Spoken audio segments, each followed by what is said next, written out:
Isaiah, what was it like looking back at game one? What was your evaluation of how your unit did to start the season? Yeah, I think our defensive line did great. Of course, we left some production on the board, like some sacks, some TFLs, but I think we had a good overall start. I feel like this off season, all the work that we put in is starting to look like it's paying off. So we just need to keep being more urgent, and keep the ball rolling and into this next week. It's early, but what is there a different feeling as opposed to what you guys dealt with at the end of last year? Is there a different feeling on this team, just going into this season? Absolutely. I feel like the mindset and the mentality of everybody, not even just on the defense, but, on the offense and the whole staff as a whole, really, we come in with a whole different mindset and mentality. I think that we have something to prove and we have a chip on our shoulder. Therefore, we got to go out there and play like it and practice every day like it.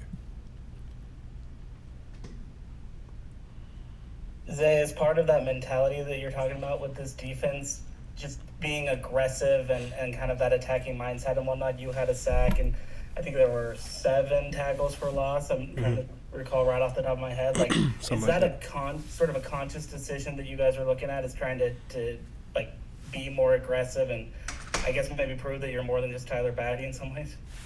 Yeah, I mean, absolutely.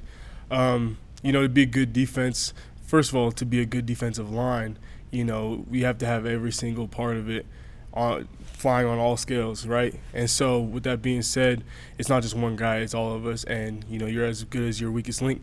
So therefore, it's kind of a collective effort at the end of the day. And you look all around every year, the best defensive line, it's not just really one person, it's everybody. It goes from D tackles, nose guards, both ends, getting pressure and really just collapsing the pocket, and also setting the edge and making a new line of scrimmage in the run game. All that stuff is very important. So that's kind of something we've emphasized and, want to be more urgent with this year. And first game it kind of showed. So, yeah, like I said, into next week with it. Go ahead, Jake. Yeah, Isaiah, I just wanted to ask you, Kalani was talking about trying to defend the QB run game and being better about that after you guys got carved up by DJ Williams in that game 1. What can you as a defensive end do? Is it more about you just controlling what you can control on that front? Absolutely. I mean, you can be more conscious of, the way that you contain rush. You don't want to get past quarterback, especially, because a lot of our guys, don't get me wrong, we can all power rush and speed to power, but a lot of, our great rushes, our main rushes are speed rushes, right?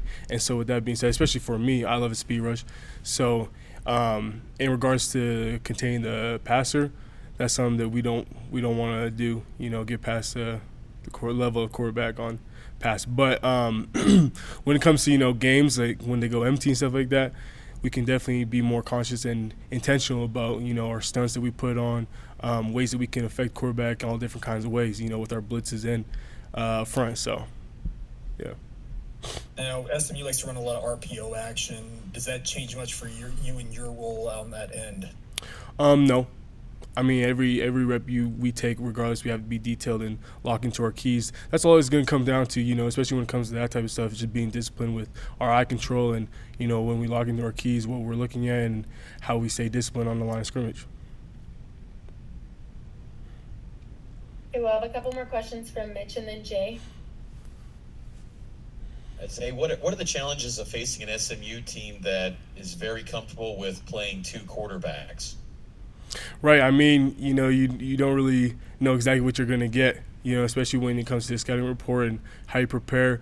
So when we deal with something like that, it's kind of you got to be more intentional and purposeful with your own prep and, doing what you do best as a defense as a whole and just kind of knowing, what's our identity and how do we come and play the game. Something we talked about starting the last game, we don't want to be the thermometer. We want to be a thermostat. Come in and, we set the tone regardless of who we playing, because last week we didn't know who the starting quarterback was until we just got in, at least I didn't. And so with that being said, I kind of emphasize that to the guys and doesn't matter what quarterback comes out, we're going to still be us and play as our identity. Go ahead, Jay. Isaiah, last year with playing Arkansas in your Power 4 non-conference game. Everyone knew their reputation and all that, and how big of a game it was. What is SMU, a new Power 4 team? How do they kind of get your blood pressure going at all, or do they? Yeah, I mean, they're a good team.